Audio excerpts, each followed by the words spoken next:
Hey, I'm Des. Hey y'all, I'm Sai. And we're the co hosts of Let's Talk Sis podcast, where we truly believe that together empowered women can transform their lives. Join us for heartfelt stories, enlightening conversations, and a whole lot of accountability along the way.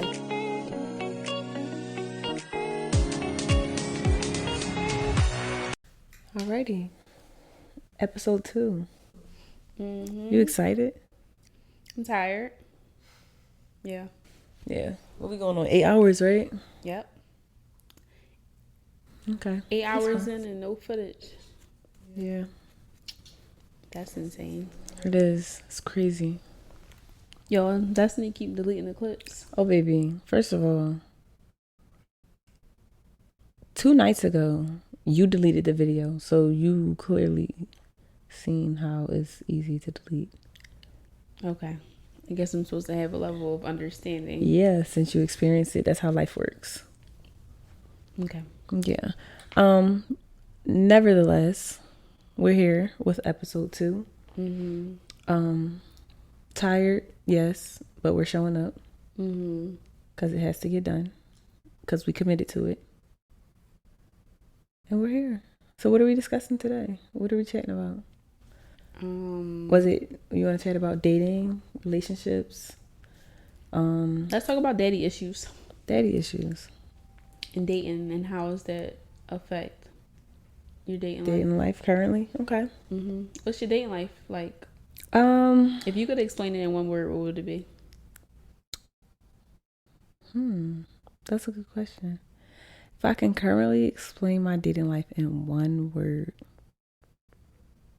it'll be drum roll, please. Relaxed. Okay. Relaxed, yeah. Pretty chill. It's pretty chill over here. If you could explain your dating life in one word, what would it be? My selection of a word would be sad. It's pretty sad. Why? It's just not any fun, you know? I feel like dating is always, well, my perspective of dating has always been like, from the outside looking in, for it to be more fun. So like just having a good time, vacationing, date nights, dressing up, laughing, like, you know. Now that you mention it, I guess my dating life is pretty sad as well because I don't do any of those things. I mean, I don't know. It has its pros and its cons though. It does. But elaborate on that. Like, I could be, like, it'll be nothing for me to go on a date. Oh, for sure. But it's kind of like purposeless in a sense. In a sense of like, why is it purposeless? What do you mean? I just feel like serially dating right now in my life and with the stuff that I have going on and what I'm trying to, you know, get done. It's counterproductive in a sense. So I'm really not interested. So I guess I'm okay. I'm content with it. So are you dating at all? No, not necessarily. What does not necessarily mean? I feel like that's kind of a yes or no question. No. Interesting. Okay. I really want to talk about like the balance of feminine and masculine energy. Okay. Because I feel like that's kind of been the focal point of like trying to reverse, or like not reverse necessarily, but just trying to find a little bit more balance in my feminine energy. Okay. More so than just basking completely in masculine energy, you know? So, firstly, I think that we should all, as individuals, acknowledge that both men and women possess both energies. Definitely. And then from there, just understand that, like, why some people may possess a little bit more, like what causes that chemical, like, imbalance or whatever, right? And for me personally, I feel like living in survival mode for so long has definitely contributed to that. You know, just enduring traumatic events. And I know Black women specifically have the connotation of just being strong, you know, which goes hand in hand with being resilient. And to be resilient means that you bounce back from anything. And that's tiring. And although I'm grateful that I possess the trait of being resilient, it's still, So how does that coincide with masculine energy though? You can't be feminine and resilient? I feel like you can, but after a while or after too much, maybe, I feel like it's kind of one of those things where it's like, I'm tired. Because when you think about really dwelling in your feminine energy, I feel like it's a little bit, it's much, not a little bit, it's much softer, and dialed down and easygoing and relaxed in comparison to like masculine energy. And even if we compare like the gender roles, because we always say that gender roles shouldn't exist, but reality is that they really do. So I think if we even take it as far as like examining the roles that a man have in comparison to the roles that a woman have, men carry loads, men protect, they provide, like things of that nature. So, and then when you look at the woman, she nurtures, she cares, she multiplies, and things like that. So I feel like there's been an off balance for me personally. That has definitely contributed to your dating, to my dating life. And then I feel like daddy issues, that's a whole nother topic. Do you feel like having daddy issues made you have less respect for men? I never made the correlation that I had less respect for men because of my father. I couldn't really pinpoint and identify like where it came from. And I'm not even sure if I'm able to still do that today in this present moment. But I know, referring back to like probably like 5-6 years ago, I was just like, I don't need you. Like, I got my own money. Like, what? I didn't understand how a man can contribute to what I had going on. And maybe that's just simply because I've watched my mother, struggle and just be a single mom of 3 for so long without having a male's presence. And from my perspective, it was kind of like, well, I'm seeing her get all this done without a man. So maybe I just grew into the habit or the mindset of just thinking like a man wasn't really necessary. But now that I'm mature and older, like I completely think that is a horrible idea or way of thinking. A man's presence is definitely needed. I don't know. I feel like I agree for sure that a man's presence is definitely needed. I think it may be masculine energy, but it's a pride and ego thing as well. Like how you kind of said, like, I don't need you. How can you contribute? But it's like an eye opener. I think we was kind of already discussing. This is an eye opener when you meet that person that show you that they can contribute and what they can contribute. And it's like, it'll be the stuff that you didn't even think of. Stuff like how you just said, oh, I got my own money.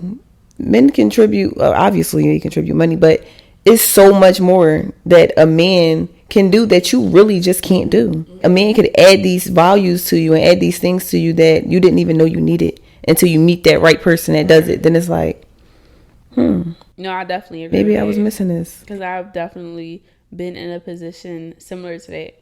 Transitioning from dating as like a teenager into like dating in my 20s. I definitely ran into someone like a few years ago that I was dating, and he was what I would consider to be like my first grown man, And when I say grown man, I'm not talking about in age. I'm talking about like in wisdom and characteristics and leadership ability, and self-awareness and all of those other things. He was healed.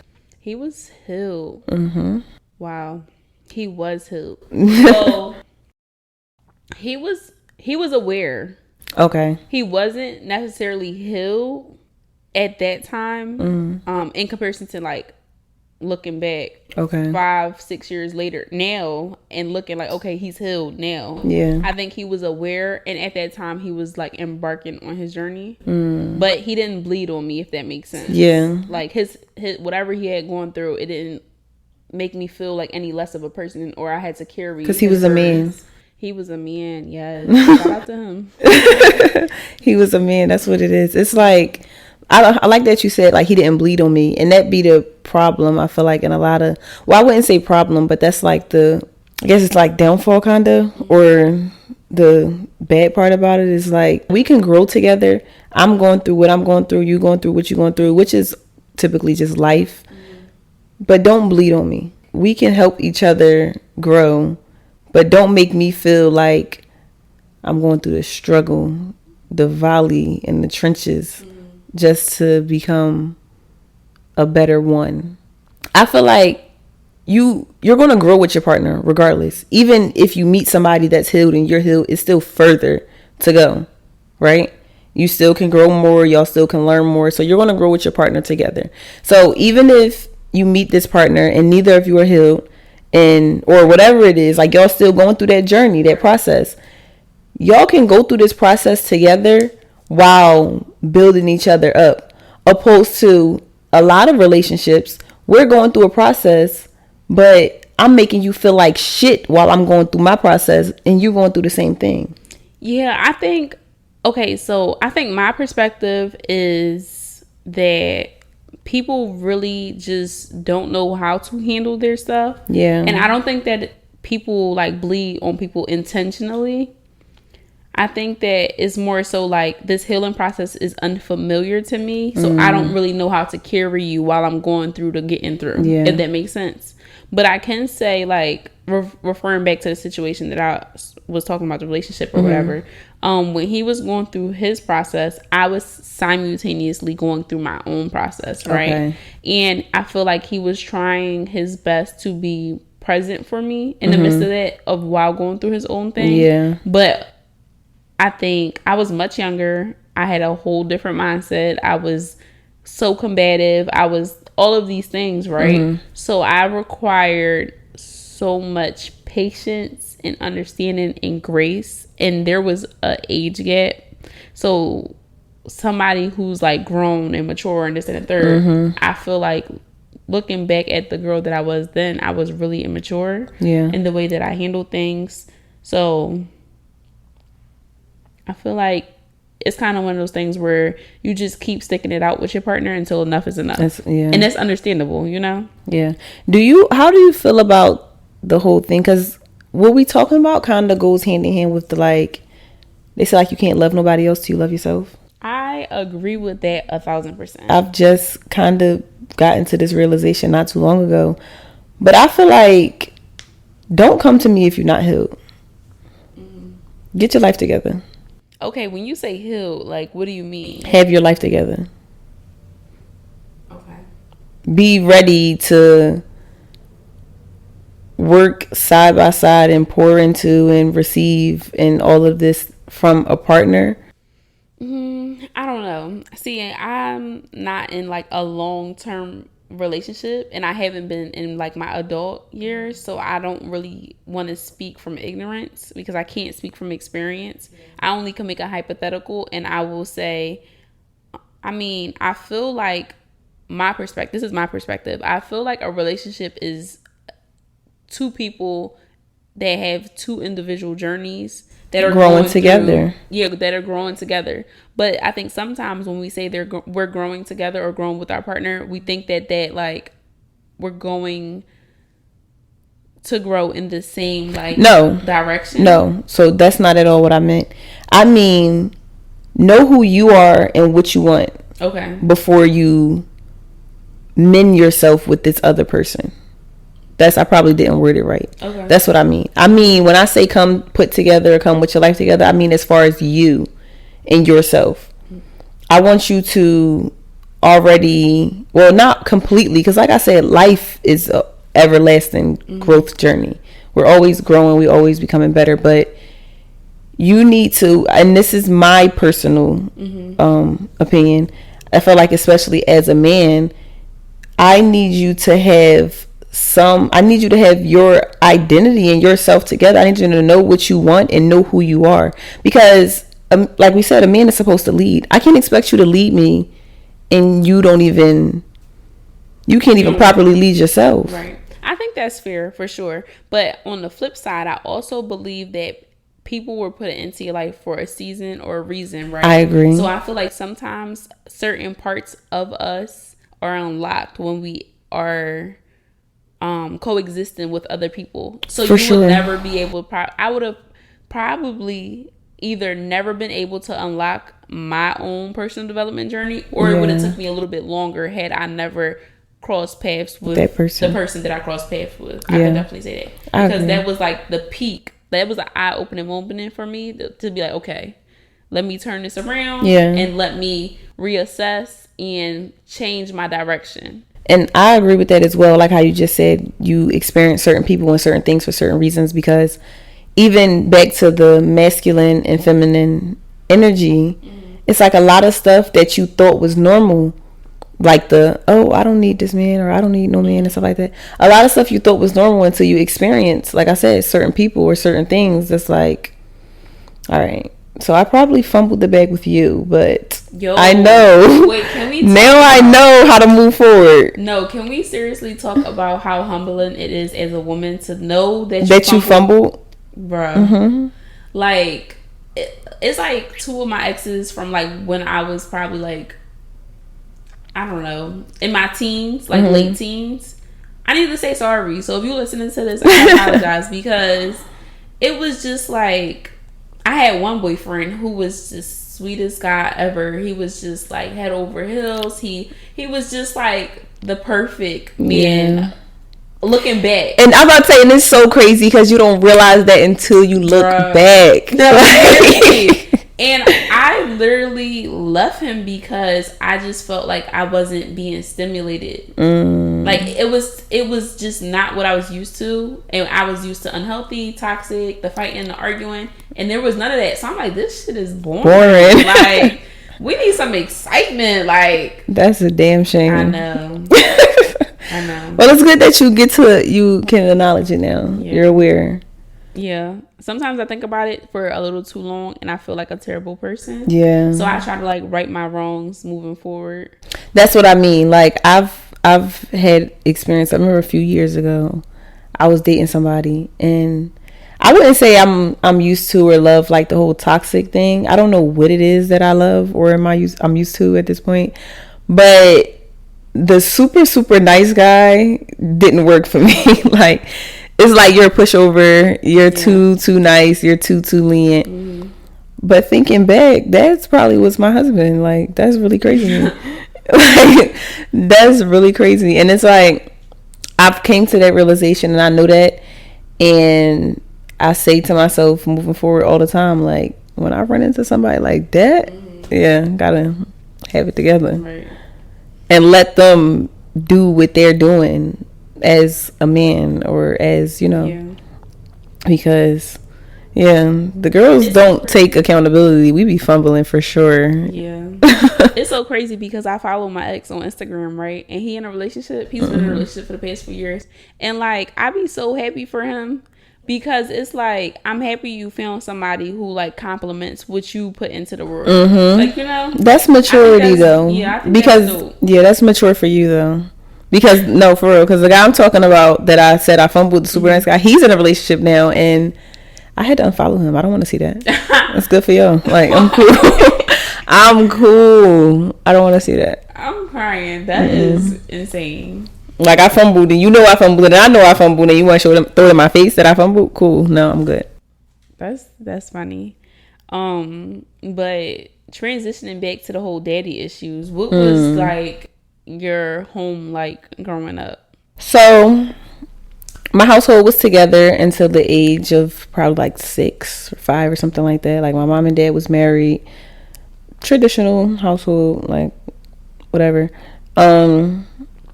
My dad was incarcerated for a long time, and everything broke up after that,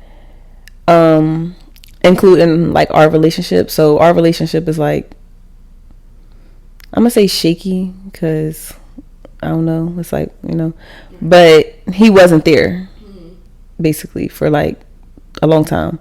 So with that being the case, it was just me and my mom for a long time, like for a very long time.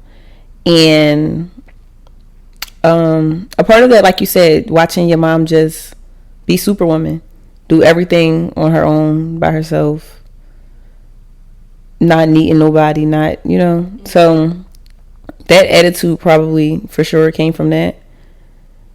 But yeah, just shaky. So have you ever experienced or can recall a moment where you could make a correlation between maybe your behavior in a past relationship or actually yes. It wasn't until, this is my most recent relationship, it wasn't until my mom said, he act just like your dad. I said, huh? Like, what? And it's crazy because it's like, she's saying like, yeah, the stuff you complaining about, your dad did the same thing. Like, he act just like your dad. And that's what made me, because I'm not gonna lie, like, I knew the relationship, me and my dad's relationship is, like, to be transparent, that shit is trash. And I knew that, though. I was very aware of that, but I wasn't aware of the whole daddy issues thing. Yeah. Like, that was never a thought on my mind. Actually, I don't think I even admitted or knowingly dove into that until I feel like me and you talked about it, like, probably a minute ago or something. And you used to always mention, like, that's daddy issues, or like, you used to just, and that used to make me think, like, I think it's so crazy how the subconscious mind works. So for you to attract someone who's so similar to your father, I hate that for me. It's kind of like a mirror within yourself. So I think that a lot of times when you were talking or we were having conversations and you were telling me certain things, and I'm like, that sounds like daddy issues, is because like it sounds like a mirror. Yeah. And something else that I've recently learned in therapy, I used to talk to my therapist about everything. I mean, relationships, my father, life, parents, whatever. And a lot of things that I used to complain to her about with my father, like, oh, I don't like how he did this, or he said he's going to do this, but he did this, or stuff like that. And then, like, in other sessions, I'm talking about how I handle things, like, oh, stuff just don't be that serious to me. Yeah. And she's like, remember when you said last session that it wasn't serious to your dad? Like, she be pointing out so many, like, so much resemblance. And it's crazy. It's like you said, it's like subconsciously, you don't even be knowing it. Yeah. Well, I don't think that aspect of it is daddy issues, because I just recently have became a little bit more aware of when I'm dealing with people in general, right? Because before, whenever I experienced somebody or interacted with them, I'm so impulsive. I'm an Aries. So for the most part, I would just say whatever it is that came to mind or do whatever it is that came to mind, right? And then self-reflect later on after the fact. So now I'm like sitting with my thought a little bit longer, allowing it to process before it leaves my mouth, or really thinking my actions through before I do it, right? Yeah. And this is new. Like, I'm talking about new within like the last 30 days, 60 days, or whatever the case may be. So what I realized is whenever I say that I don't like something in someone, whether it be a friend, a partner, my parents, anybody that I get to experience in this lifetime, it's a mirror. It's a mirror in everybody. Like, I see what I don't like in other people because it resonates with me. It's what I do, you know. That's a good way to look at things. So you saying what you see, like the thing that you're seeing in them that you don't like, is something that's probably like deep inside of you? It's either something that's present or something that's past. For example, my last relationship, right?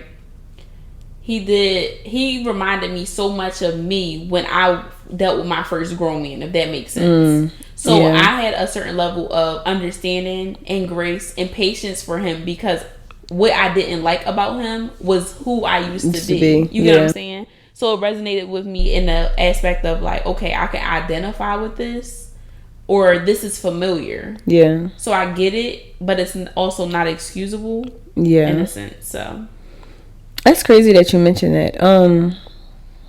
I don't know too much. I'm trying to like think back on like my past relationship. I don't know too much if it was there, or maybe I'm just not aware enough yet to have noticed it.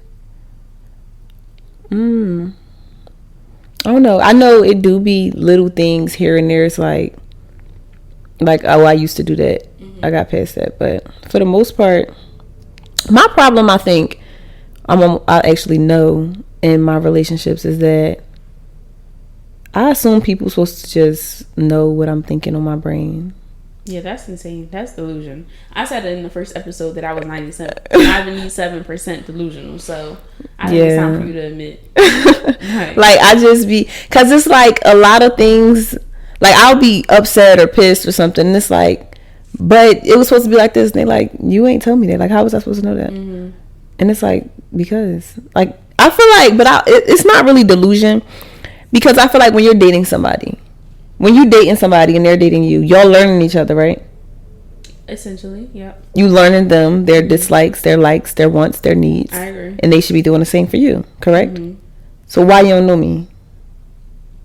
I think that's leaving too much room for them to assume. And it's like you setting a subconscious standard, and then when they don't live up to it, you disappointed. When you never even verbally communicated.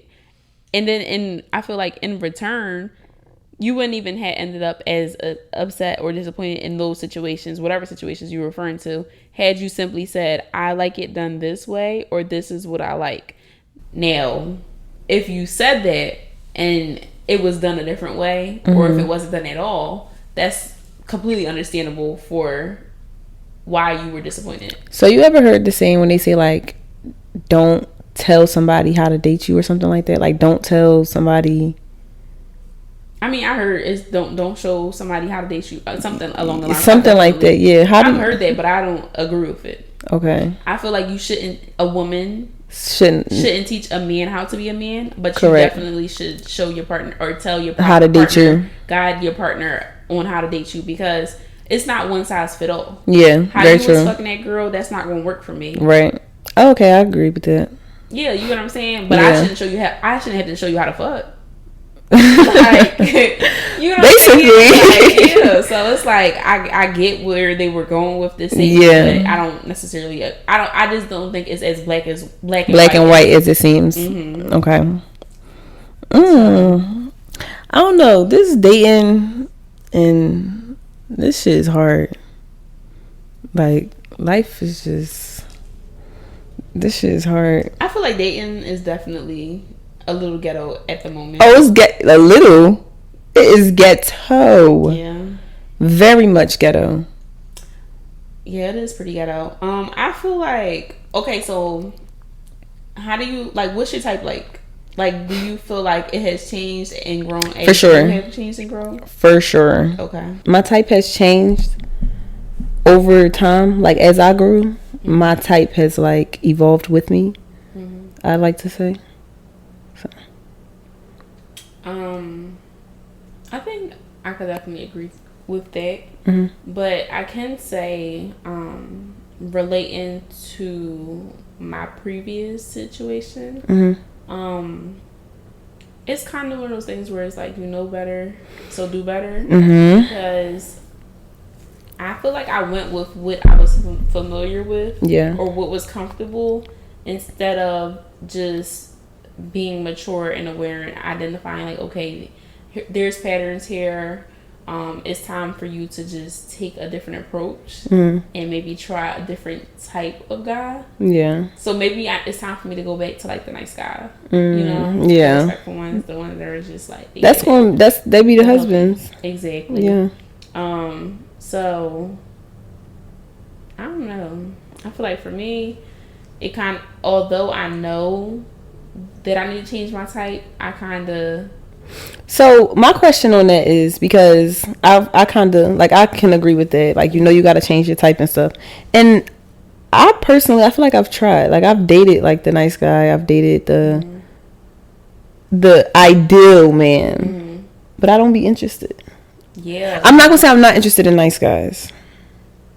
Because don't be mean to me. But the ideal man, I don't, like, you're boring. Yeah, I don't know. Like, for me, I think that I mean, I guess this is a little unhinged, but, like, I like hood niggas, you know? Mm-hmm. I mean, it's not unhinged. It's reality. Yeah, but, like, I like hood niggas. and that's what I was attracted to, right? And I feel like with that comes a lot of other stuff, because 8 times out of 10 these hood niggas lack emotional intelligence. They are pretty shallow when it comes to conversation. They have a lot of going on. That's typically where that toxic behavior and disrespect and all of that other stuff is prone to happen.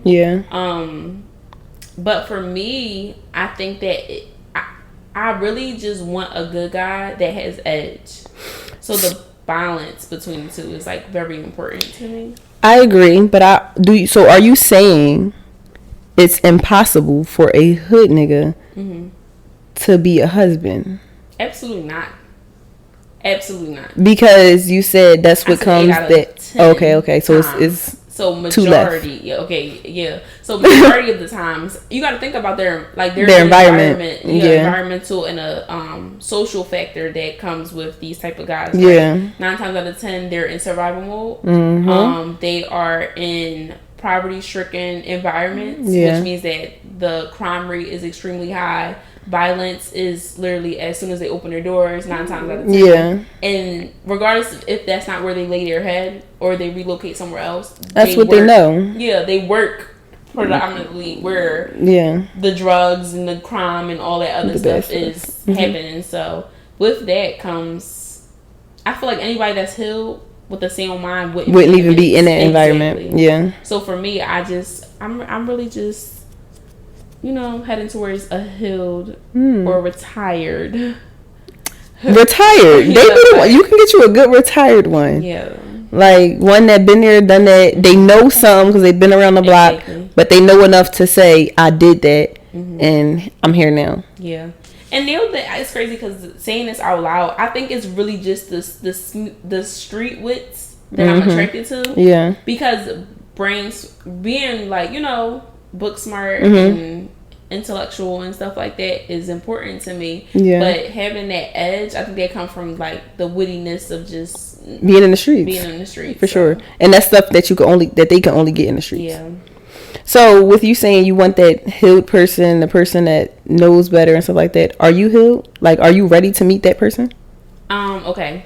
I'm glad you asked that question because I just posted on my story a question yesterday that said, if you had to date yourself, which parts of you would you not like or enjoy the most? And I had to sit with myself for like a good 2 minutes before I like hit the upload button. And I was just like, if I had to date myself, I would not enjoy me. I mean, in comparison to who I was prior a few years ago, I'm definitely proud because, I'm obviously evolving and progressing, but I have so much more work to do that I'm aware of. So, for example, I'm selfish. I'm not really likely to compromise in a lot of areas. I have this need or this urge of constantly wanting or desiring stimulation. So when I find myself getting bored, then I'm kind of over it. There's a long list of things that I need to work on. But I think that in my last relationship, that helped me identify that. And then it's crazy. In my last relationship, it helped me identify that, right? But my relationship before I got into that relationship, I thought that I was I thought you was healed. I thought I was healed. But that's kind of like how we was just talking about. You said certain people unlock certain parts of you. And I learned that because of my last relationship. I thought I was so healed and so above so much stuff. Yeah. And my last relationship showed me like, baby, you need to go back to the drawing board because you still on bullshit. You still act 12. Like, you still can't control your mouth. It showed me a lot. So it's like, I think when we say we're healed, some of us, like, it is a process and it's growth happening, but a lot of the times it's because we removed ourselves from that environment.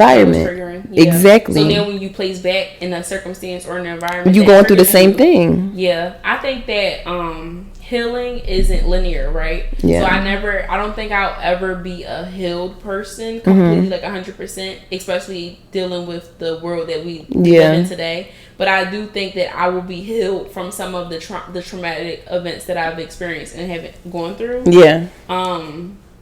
And when it comes to triggers, I think that for me, it's kind of just being able to identify prior what the trigger is and how it made me feel in the last environment or last situation, and kind of, like I said, I'm a little bit more self-aware now. So hopefully I'm at the point where I can sit still with whatever's triggering me before I just react the way that the old me would, you know?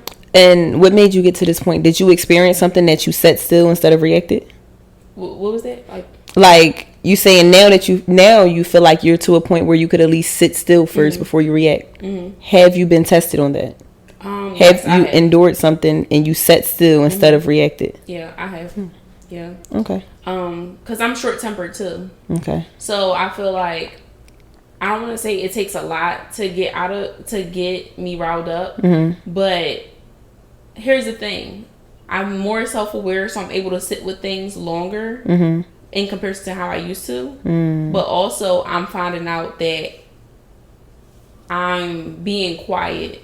And that can come off as me shutting down, but whole time it's like me just sitting still with whatever I need to sit still processing with, to process exactly whatever my thought is or my next step is. Yeah. So it might not be, like I said, I'm still growing, but it might not be the best way to handle things, but it's better than how I was handling things it's before. Best for you. Exactly, because before, if something bothered me, I'm just like going off at the mouth or just ready to fight or whatever the case may be. So now I just take a step back, retract, and sit still with my thought or my action. So, you know. And that's a lot of the time. That's really good though, because I feel like that's what causes so much friction and so many problems with people just reacting. They just jumping instead of thinking about it. Because I used to do a lot of that. Like I react instantly off of how I feel. And then most of the times it's like when I'm calmed down later, it's like you ain't even have to do that much. Have you ever done that and then later on you calm down and then you think back like you discussed it with yourself a little bit? Yes. Like, it's so cringy. Like, I can't even believe I gave it that much. Like, why did I even do all that? Exactly. I could have just left. I could have just walked out. I could have just... But instead, I just did all this dumb shit.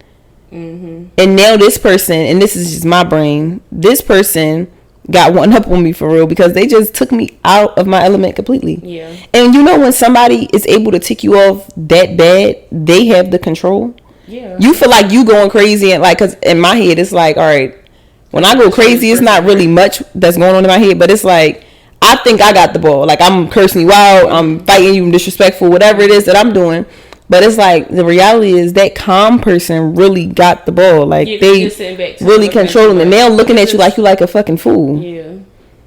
And now that it's all said and done, and then when that question comes, like, why you even do all that? And it's like, like, so. And something else that has been helping me is just remembering like the 4 agreements. That's a book that like I often revert back to whenever I feel like I need some reminders. So one of the 4 agreements is don't take anything personally, right? But I feel like lately I've been finding myself easily offended. And I feel like that within itself has its pros and cons. Yeah. Because like one of my prayers was for me to be able to be a little bit more vulnerable and emotional, like feel emotionally, because for so long I had like a built up, like through trauma, a wall. So I was numb. So I feel like praying and asking for God to soften my heart. Now I'm feeling stuff and I'm offended. I find myself to be offended easily. Yeah. So now I'm just trying to take a step back, and like I said before, that self-awareness factor. Is there a medium? I think there definitely has to be some sort of balance within like being offended, carrying a spirit of offense, and then taking something personal, because I'm also human with emotions, you know? Yeah. So I'm entitled to feel however I feel. Correct. And my feelings are valid, but also I have to kind of understand that a lot of the times, however I feel or whatever offends me, it has very little to do with me personally, and everything to do with the person who is very true, kind of being the receiver or the giver, in that situation. Yeah. I don't know. It's like, I actually was at a medium because that's kind of something I go back and forth with myself on. It's like a part of me is very numb and don't feel much, but then a part of me feels everything.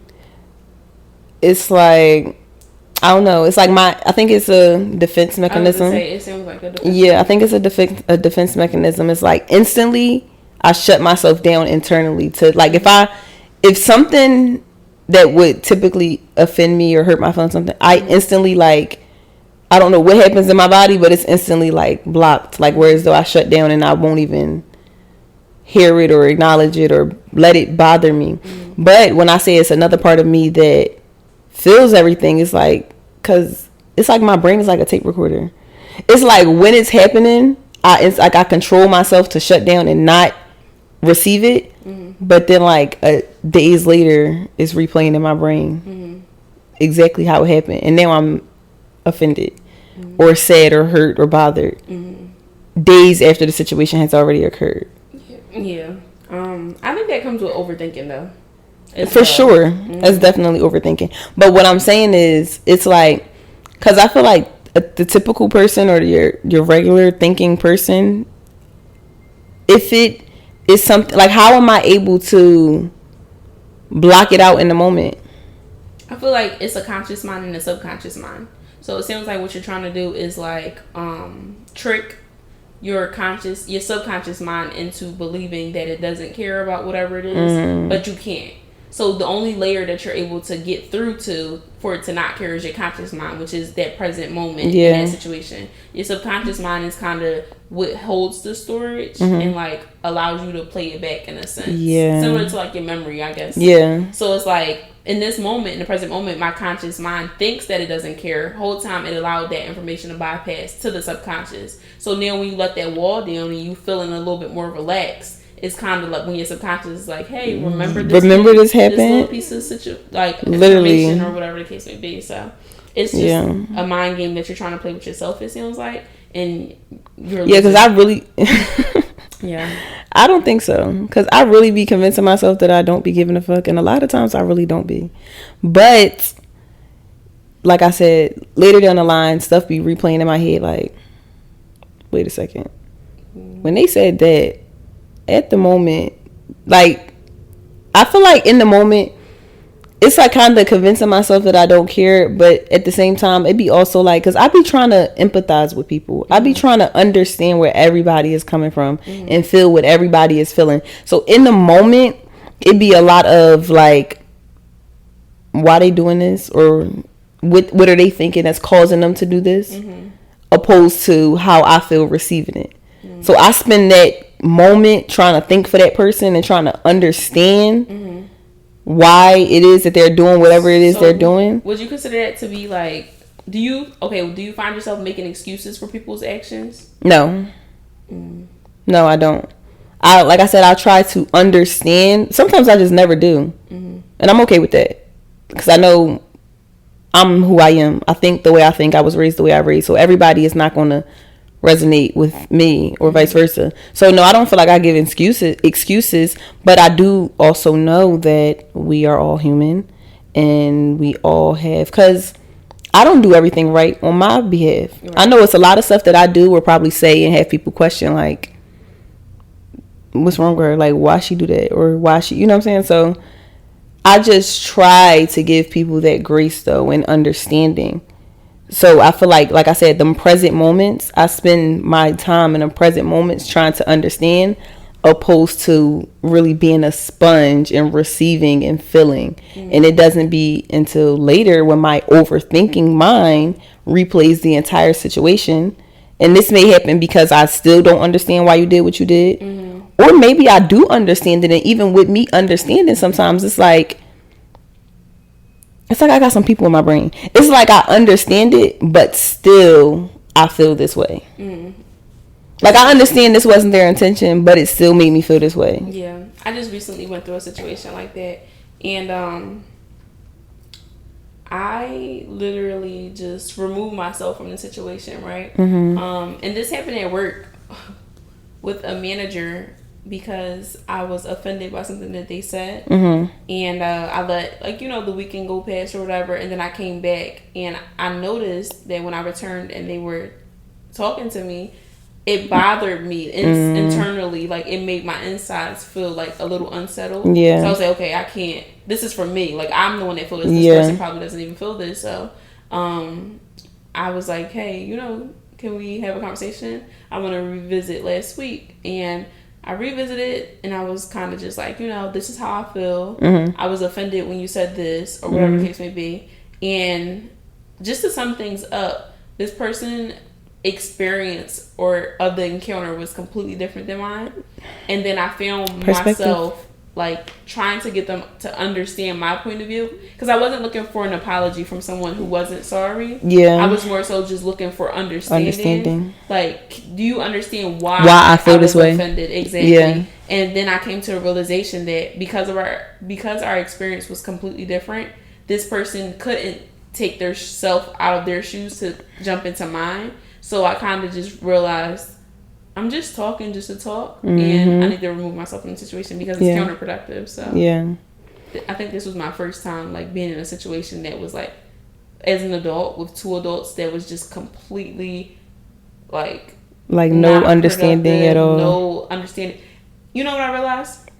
It's one thing to be understanding and comprehend. It's another thing to communicate, and then we always say it's so important to communicate, but comprehension is key, right? Yes. And then the third part that I just recently unlocked is the person who doesn't comprehend you, they have to have a certain level of willingness. They have to have a desire to want to understand. To want to understand. And I think that this person just wasn't committed or interested in understanding how you felt. How I felt. And, that's okay.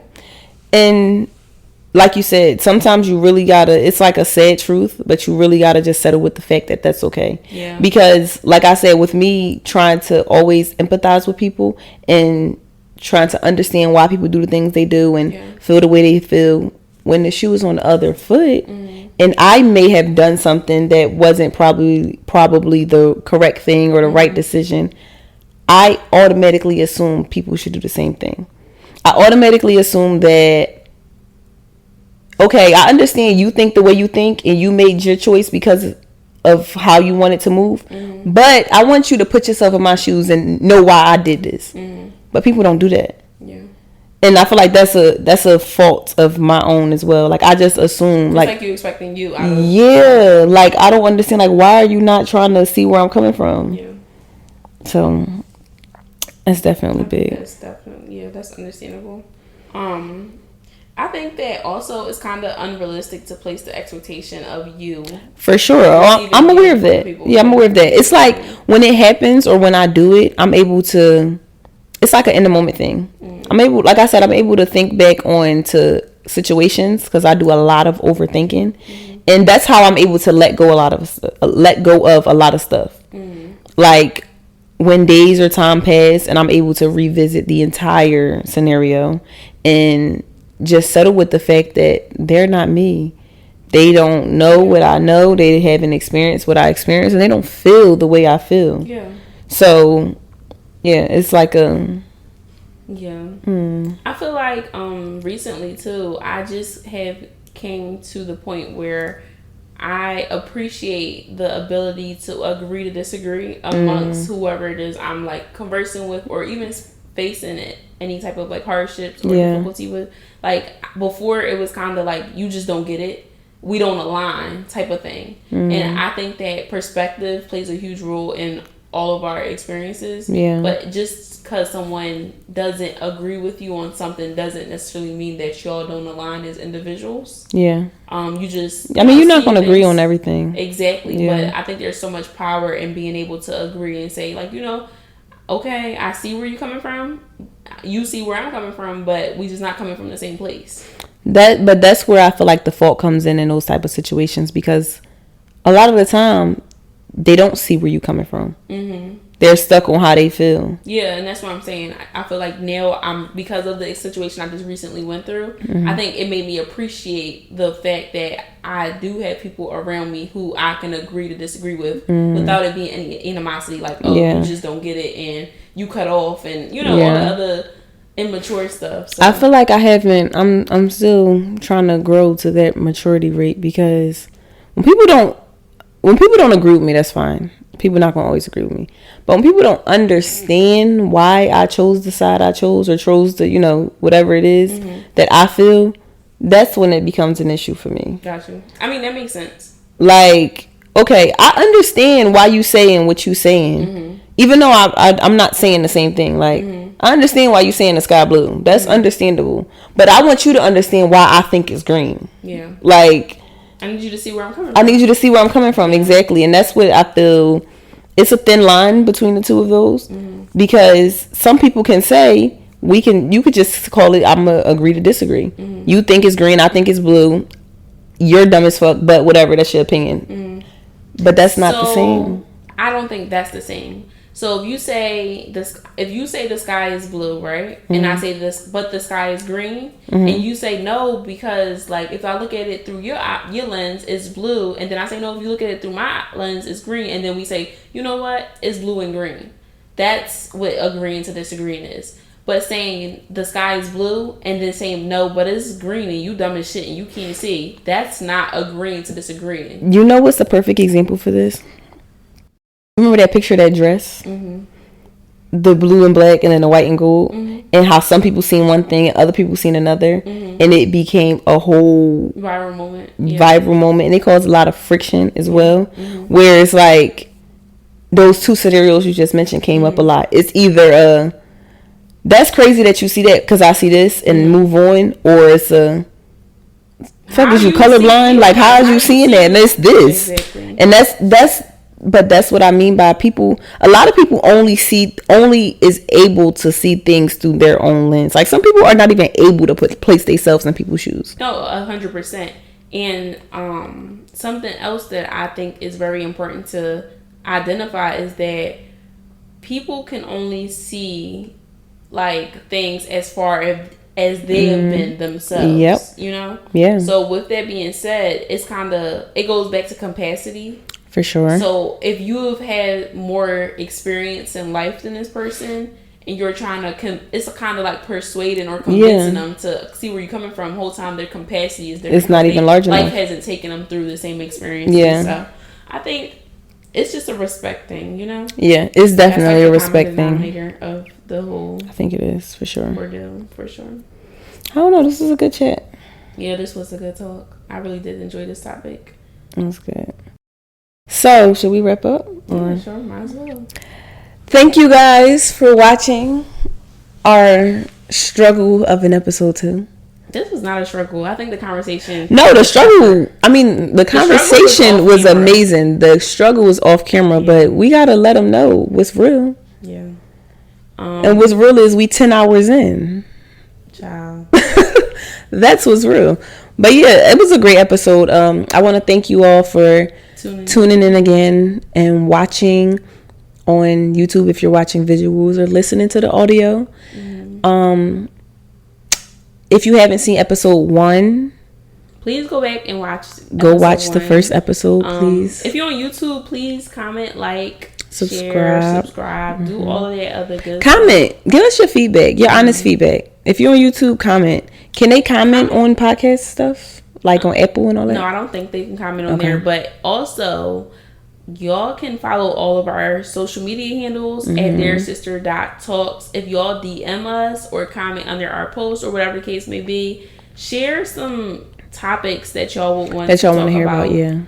And hear about, or maybe share even some guests that y'all would like to see join us or have us interview or whatever the case may be. And also, we're taking sponsorships. If you would like to sponsor an episode, a few people reached out to us about them sponsoring whatever your product or business or brand is. You could just email us, or we're going to accept DM us. You could just reach out to us. We would say through email or DM. All of the information will be below this video or this audio. Reach out to us, and all right, y'all. Good night. Good night. I'm saying good night, but no, it's really good night because I'm about to go to sleep. It could be good morning wherever y'all at. So I'm gonna just see y'all next episode. Toodles. Bye. Thank you so much for tuning into our podcast, Let's Talk Sis, with Des and Sa. Stay connected by following us on all of your favorite social media platforms. And don't forget, use hashtag Dear Sister Let's Talk to find us. Wait, before you go, head over to our website or our Instagram and join our interactive community for a daily dose of sisterhood, where like-minded women fellowship, encourage, and create a safe space amongst one another. See you inside, sis. Toodles. Bye.